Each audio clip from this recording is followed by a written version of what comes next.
নমস্কার, আমি তরুণ ঘোষ। দেশে সাধারণ মানুষ, আওয়ামী লীগ সমর্থক, কর্মী, নেতৃবৃন্দ, জেলায় যারা রয়েছে তাদের সবাইকে শেখ হাসিনা আন্তরিকভাবে ধন্যবাদ জানিয়েছেন। কিছুক্ষণ আগে আমার সঙ্গে তার কথা হলো, যেরকম উনি বলেছিলেন যে নির্বাচনের পরে উনি কথা বলবেন। কিছুক্ষণ আগে কথা হয়েছে, সেই কথাতে উনি আমায় বললেন যে আমি এইটাই বলতে চাই যে যেভাবে ভোট প্রত্যাখ্যান করেছে মানুষ, তাতে তারা যে স্বাধীনতাকে, বঙ্গবন্ধুর আদর্শ এবং আমাকে তারা যে সম্মান দিয়েছে, সেই সম্মান আমি বজায় রাখার চেষ্টা করব। খুব শীঘ্রই আমি দেশে ফিরব, দেশে ফিরে মানুষের সঙ্গে কথা বলবো।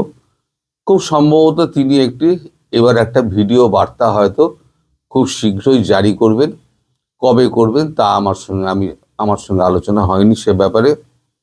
তাই তড়িঘড়ি, যেহেতু উনি একটা আদেশ দিয়েছেন, তাই আমি তড়িঘড়ি আপনাদের সামনে কথা বলতে এলাম। এবং আমার পক্ষ থেকে আমি প্রত্যেকটি আওয়ামী লীগ পরিবার এবং যত কর্মী আছে, যত নেতা আছে, তাদের সবাইকে আমার তরফ থেকে আন্তরিক অভিনন্দন এবং কৃতজ্ঞতা। এতদিন যারা আমাকে গুজববাজ বলে মস্করা করতেন, ভ্যাংচাতেন, গালি দিতেন, মেয়াদ উত্তীর্ণ, গাঁজা খেয়ে কপেক মদ মেরেছেন, আরও 4 পেগ মেরে আওয়ামী লীগের প্রশংসা করতে আসুন, আওয়ামী লীগের দালাল, এই সমস্ত আমায় বলতেন। আজকে তারা কি বলেন এই ভিডিওর কমেন্ট বক্সে আমি একবার দেখতে চাই। আপাতত আমি সামগ্রিক ভোটের যে অবস্থা, তার একটা ফলাফলের ইঙ্গিত আপনাদের দিচ্ছি। সেটা হচ্ছে বিএনপি 168 আসনে জয়ী হয়েছে, আর জামাত 36টি আসনে জয়ী হয়েছে। এনসিপির হাসনাত আবদুল্লাহ জয়ী হয়েছেন এবং আখতার, আর হচ্ছে গিয়ে আপনার আরেকজন কে যেন, আখতার আর কে একজন, নামটা মনে পড়ে যাবে একটু বাদে, তারা দুজনে এগিয়ে আছে। হাসনাত আবদুল্লাহ জয়ী হয়েছে।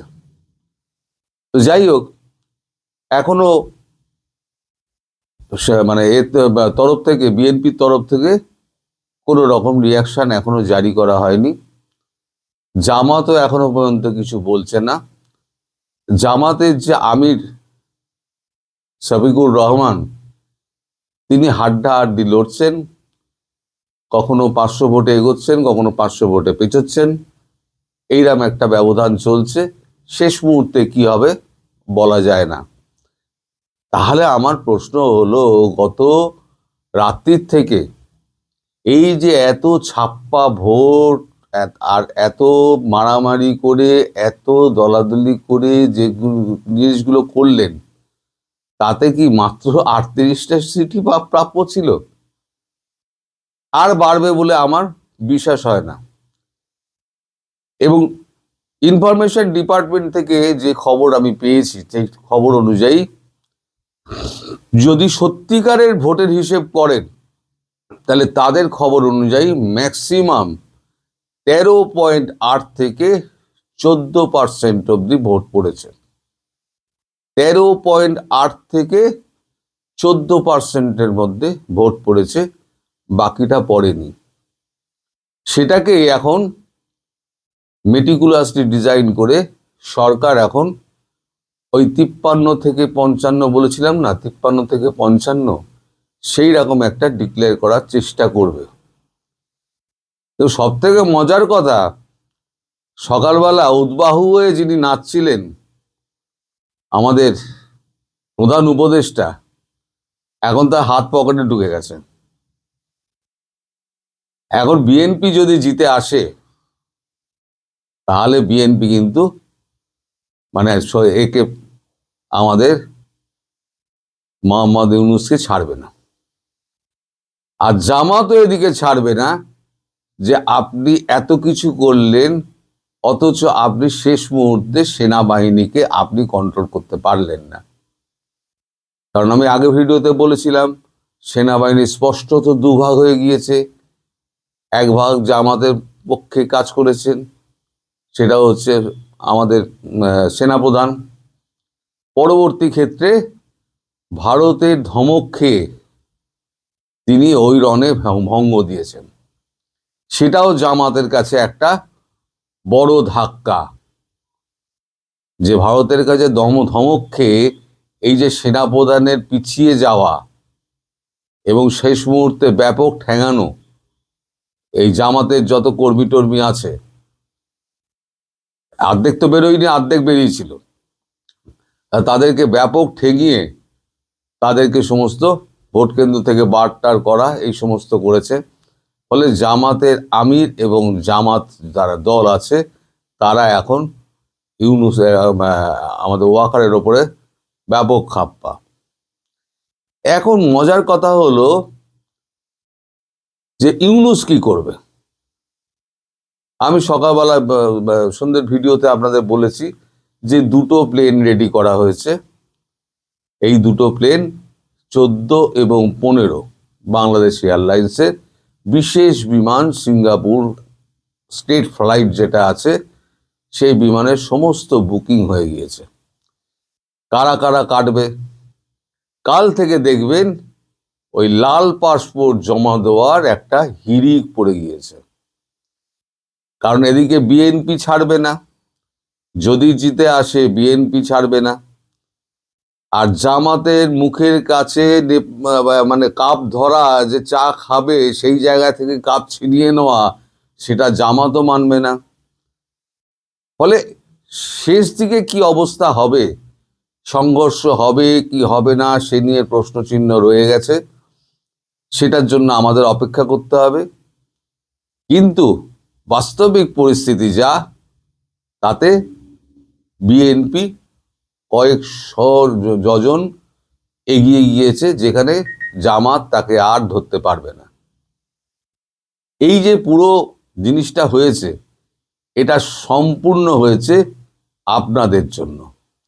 এই যে আপনাদের ভোটকে মানে বয়কট করা, ভোট বর্জন করা, এই যে একটা ডাক দিয়েছিলেন আপনাদের প্রধানমন্ত্রী, সেই ডাকে সাড়া দিয়ে আপনারা যেভাবে এই ভোটকে বর্জন করেছেন, তাতে বোঝা যায় আপনারা হৃদয়ে আপনারা বঙ্গবন্ধুকে ধারণ করেন।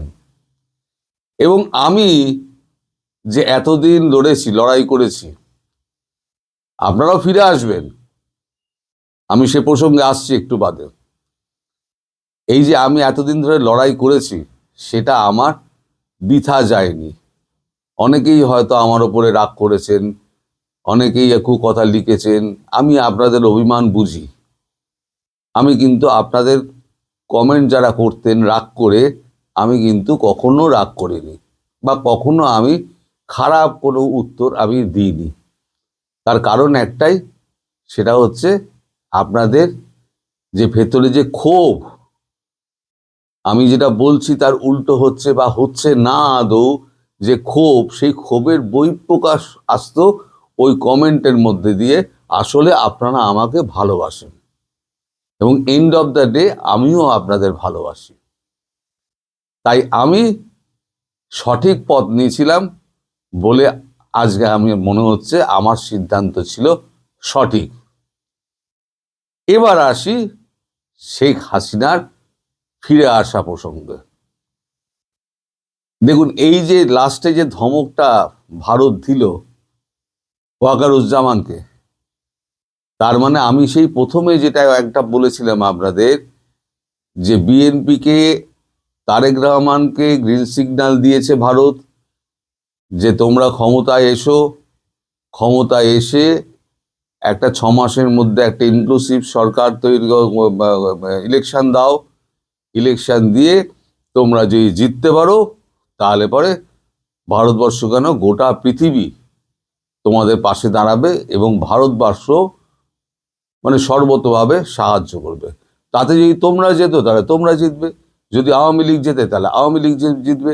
ইনক্লুসিভ নির্বাচনে যারা জিতে আসবে ভারত তার সঙ্গেই কাজ করবে। আর মানে ভবিষ্যতের কথা এখন কিছুটা বাকি রাখছি, কিছুটা কালকে বলবো। এখনো পর্যন্ত সব রিপোর্ট আমার হাতে এসে পৌঁছায়নি।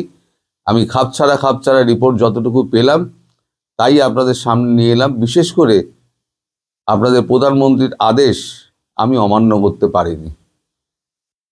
আপনাদের এই ভিডিও আমি কখনো বলি না যে আমার ভিডিও আপনারা সাবস্ক্রাইব করুন, শেয়ার করুন, আমার লাইক দিন, কোনোদিন আমি বলি না। কারণ এটা আপনাদের ইচ্ছার ব্যাপার, আপনারা করলে করবেন, না করলে না করবেন। কিন্তু আজ থেকে বলুন যে गर्व से कहो मैं আওয়ামী লীগ হুঁ। আপনাদের সঙ্গে টেরিমেরি করতে এলে কোনো সরকার দাঁড়াতে পারবে না, কোনো দল দাঁড়াতে পারবে না। আপনারা সেটা প্রমাণ করে দিয়েছেন। তাই বলছি এবার থেকে गर्व से বলুন যে मैं আওয়ামী লীগ, गर्व से कहो मैं আওয়ামী লীগ। আমি এইটা দিয়ে আজকে হেডলাইন করব। আর শেখ হাসিনার বার্তা আপনারা শেয়ার করে সর্বত্র পৌঁছে দেওয়ার ব্যবস্থা করুন, যতটা পারবেন আপনাদের সাধ্যের মধ্যে। এটা তার আদেশ মনে করে এটা করবেন। আপনাদের সবাইকে ধন্যবাদ। কালকে আমি পূর্ণাঙ্গ রিপোর্ট নিয়ে আপনাদের সামনে আসব যে কি হচ্ছে, এবং কালকে আমি একবার ওনার সঙ্গে কথা বলবো পূর্ণাঙ্গ রিপোর্ট হাতে পাওয়ার পর। তারপর ওনার যে বক্তব্য, সেই বক্তব্য উনি যদি চান তাহলে পরে আমি রেকর্ড করব, উনি যদি না চান তাহলে আমি রেকর্ড করব না। যদি উনি চান রেকর্ড করে আমি করি তাহলে ওনার বক্তব্য আমি রেকর্ড করে চালিয়ে দেব। আর যদি উনি না বলেন না আমি পরে আপনাকে বলবো, এখন আপাতত আমি বলে দিচ্ছি আপনি বলে দিন, তাহলে পরে আমি সেই মতো কাজ করে দেব। তো ওনার যে বক্তব্য সেটা আমি আপনাদের জানিয়ে দিলাম। এবার আপনারা তার বক্তব্যকে মানে তার যে ধন্যবাদ জ্ঞাপন এটাকে দিকে দিকে আপনারা ছড়িয়ে দিন ওনার পক্ষ থেকে এবং আমার পক্ষ থেকে। আপনাদের সবাইকে অশেষ ধন্যবাদ এবং শুভরাত্রি।